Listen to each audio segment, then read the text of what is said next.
ಭಾರತದಲ್ಲಿ ಕೊರೋನಾ ಸೋಂಕಿಗೆ ಚಿಕಿತ್ಸೆ ಪಡೆಯುತ್ತಿರುವವರ ಸಂಖ್ಯೆ 5,364ಕ್ಕೆ ಏರಿಕೆಯಾಗಿದೆ. ಇತ್ತೀಚೆಗಂತೂ ಕೋವಿಡ್ ಪ್ರಕರಣಗಳು ದಿನೇ ದಿನೇ ಹೆಚ್ಚಾಗ್ತಿದೆ.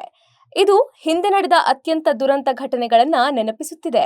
ಭಾರತದಲ್ಲಿಯೂ ಕೊರೋನಾ ಪ್ರಕರಣಗಳು ಹೆಚ್ಚಾಗ್ತಿದೆ. ದೇಶಾದ್ಯಂತ ಪ್ರಸ್ತುತ 5,364 ಜನರು ಕೊರೋನಾಗೆ ಚಿಕಿತ್ಸೆ ಪಡೆಯುತ್ತಿದ್ದಾರೆ. ಆದರೆ 4,724 ಜನರು ಚೇತರಿಸಿಕೊಂಡಿದ್ದಾರೆ ಎಂದು ಕೇಂದ್ರ ಆರೋಗ್ಯ ಸಚಿವಾಲಯ ತಿಳಿಸಿದೆ. ದೇಶಾದ್ಯಂತ ಕೇರಳದಲ್ಲಿ ಅತಿ ಹೆಚ್ಚು ಕೊರೋನಾ ಸೋಂಕಿತರು ಇದ್ದಾರೆ.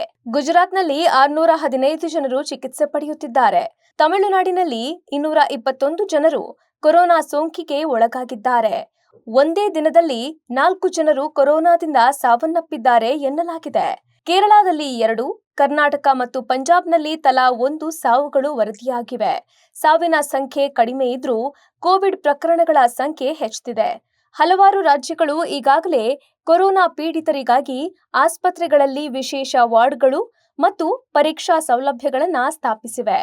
ಹೆಚ್ಚಿನ ಸಂಖ್ಯೆಯ ಸಕ್ರಿಯ ಪ್ರಕರಣಗಳಿರುವ ರಾಜ್ಯಗಳಲ್ಲಿನ ಜನರು ಹಿಂದಿನಂತೆ ಕೈತೊಳೆಯುವುದು ಮತ್ತು ದೈಹಿಕ ಅಂತರವನ್ನು ಕಾಯ್ದುಕೊಳ್ಳುವುದು ಮುಂತಾದ ಸೂಕ್ತ ಆರೋಗ್ಯ ಮುನ್ನೆಚ್ಚರಿಕೆಗಳನ್ನು ತೆಗೆದುಕೊಳ್ಳುವಂತೆ ಆರೋಗ್ಯ ಇಲಾಖೆ ಎಚ್ಚರಿಕೆ ನೀಡುತ್ತಿದೆ.